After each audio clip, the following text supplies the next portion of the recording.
G'day and welcome, my name's Cautious Pancake, and today I'm going to show you what I think is a brand new trick to making zombies not see a perfectly valid path. Fair warning to those that don't like cheesy, you might not like this one, but let's get into it first, and later I'll go over my opinion on if this is something we should use in game or not. The build for it is fairly simple, it's just two blocks on top of each other, specifically two of the pipe thin blocks. As soon as you put these blocks together, zombies will effectively not see that block, or the block underneath it, as a valid path to you anymore, and will go any other way to avoid it, even if that means going through concrete. If there's no other option to get to you though, they will try and go through the pipes, so make sure whenever you use this that there's an alternate path in. Starting with a quick demo, let's get in a bow, get his attention, and then place the first block, wait for him to get almost to us, and then we can place the second block, and you'll see that he immediately abandons the path. Like that. Just to try it again, so you can see it was not a fluke, we place it down, and the zombie immediately abandons the path once again. Trying it in a little bit bigger example this time, you can see we've already got the two blocks placed on the left hand path in, so if all works as intended, when we summon in Bo this time, he will walk past that path, because he doesn't see that as a valid option to get to us, and go to the one on the far side. Or in this case, go into rage mode first. But anyway, as soon as he's done with that, he'll head upstairs, come in on what he sees as the only viable path to us. To give you an example of how this works when you use pretty much any other block, if we bring in a bow this time, but instead of placing the pipe thin blocks, let's just place some regular Q blocks. And you'll see that instead of abandoning the path like he was doing before, we'll just continue on and start smashing on the blocks that are in his way. In this case he falls off because he fell off the side, but you get the idea. It's also worth noting that going back to what I was saying before around having alternate paths in, as this is the only path in, if we do place a second block here, sometimes he will go to abandon it, and rather than finishing abandoning a path, he will realize that that is still the only path through, and will try and go through the wood frame blocks.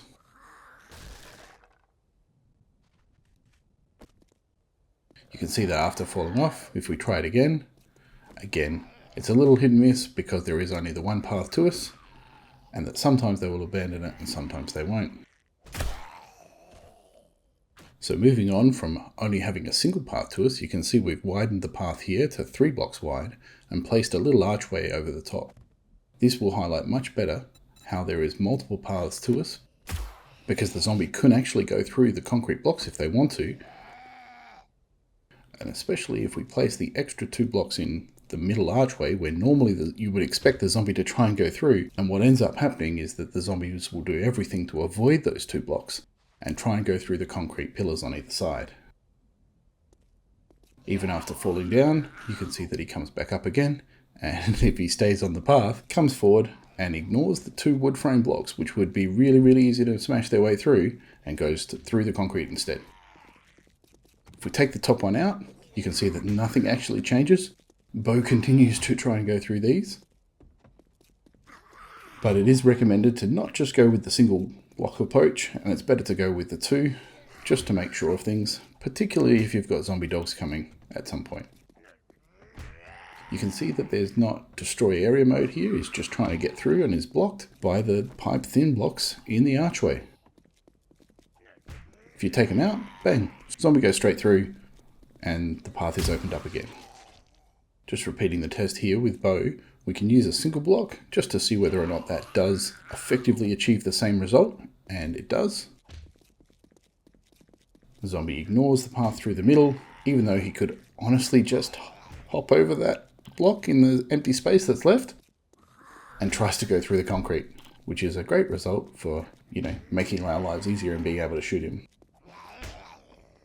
You do have to be careful if he does end up crawling or getting pushed down by the block above. He is going to go through that gap, so it's not something to rely on, but it does work with just a single block most of the time.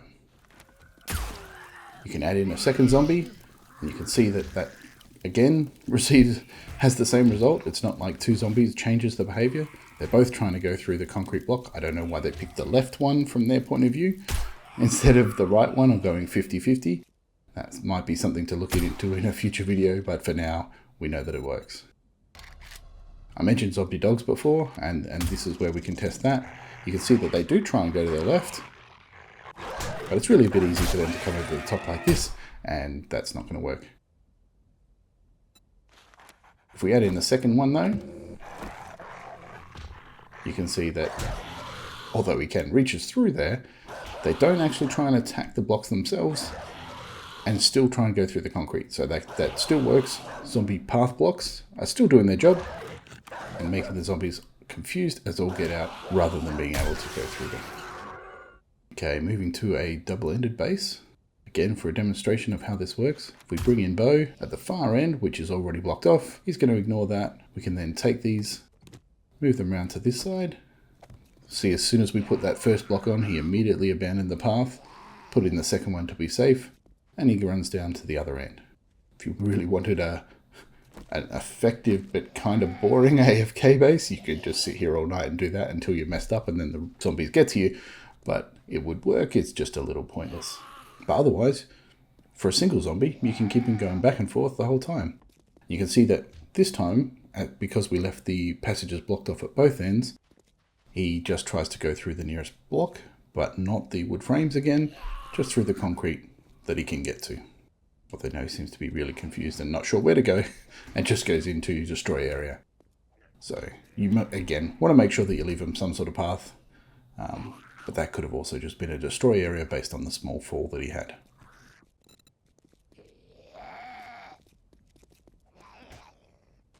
So what are some of the drawbacks of this? Well, to begin with, it's not a good defensive base position. You can put in these two thin pipe blocks, but you can't really attack through it. And even if they're attacking, I didn't get his attention, but he'll come back. Even if you get their attention and they're standing here smacking on the concrete, because of the size and the placement of the blocks, their top one in particular is right at their head height, so you can't get the headshots on zombies that you're looking for, particularly if you're meleeing, or even if you're trying to go ranged. It does block it off a little bit. So I don't think it's a good defensive position to try and fight through, because you can't see the zombies very well and you can't reach the zombies very well, and there's plenty of other better combinations that we've all seen for building bases to fight through the blocks. So that's not what this is for. It's really for controlling pathing, it's not for fighting through. Next, just to make a point of it, let's double check what happens if you use a more normal block, say one of these cube 1/2 blocks. We use a centered one just to rotate it around to kind of make it look the same as the pipe thins. So if we bring in Bo, come on around again, buddy, and then we put in the cube 1/2 centered block, one there and one above. And if it behaves like the others, then it would obviously push him off to the side. But you can see here, he's trying to smack straight through those wood frames like you would normally expect and try to get to us that way. So you can see it's not every block that does this. The pipe thin is the first one that I found. I have seen at least one other, but for now, I'm just going to go with the pipe thin as the most easy to see example of how this works. Now, one thing I was really hoping to use this for was a kind of a portable zombie force field. And you can see here that even though we put these blocks all the way around, and I was hoping that Bo would basically be channeled all the way down to the end and then back through where we want him to run so that you could protect your mining areas and put in some wood spikes or something on the only entrance. You can see that even though this kind of, you would think would channel them away because they can't see, well, they do have a valid path to go around. It's either too far or it needs some other structure or it doesn't work exactly right on dirt. But this was, again, this was something that I was really hoping to use it for, but just to reiterate, it does not work. So don't use it in game. It won't protect you. It's not a portable force field that you can just place completely at random out in the middle of the desert. One thing you can use it for is protecting yourself in potentially troublesome POIs. So say we're down the bottom here of the Crackerbook factory, and we're going to sneak around here and make a little, nope, that's the wrong way. Put it in the correct rotation, there we go, and make a little force field for ourselves, or more correctly, it's not a force field, it just invalidates the path for the zombies. Oh, and I think we've forgotten to clear the area out. Props to everyone who's in the comments, could call that coming, but anyway, what we've done is exactly what I wanted. We've woken up all the zombies, and you can see that they're not going to come and attack these wood blocks. They're going to try and go through the concrete to the side, or run off somewhere else in the POI to try and find an easier way to us. That allows us to sit in here and go to town on the zombies. Just going to place another block here if I can to get up higher so we can shoot over the top more easily. Try and get some headshots.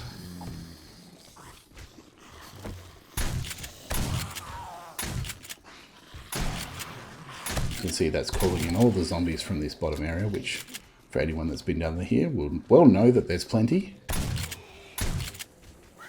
It sounds like the zombies have run around to the outside, just to my left over here, and they're trying to come in through the security grate there. So they've all run away.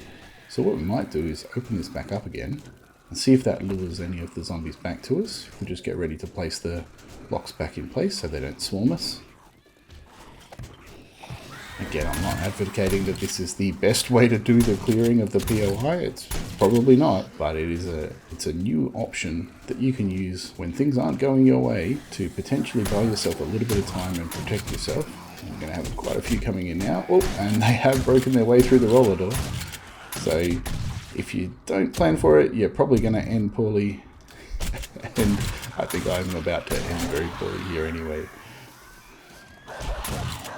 Just to demonstrate for you all that it's not a foolproof way and it doesn't cover for, you know, a complete lack of skill with shooting.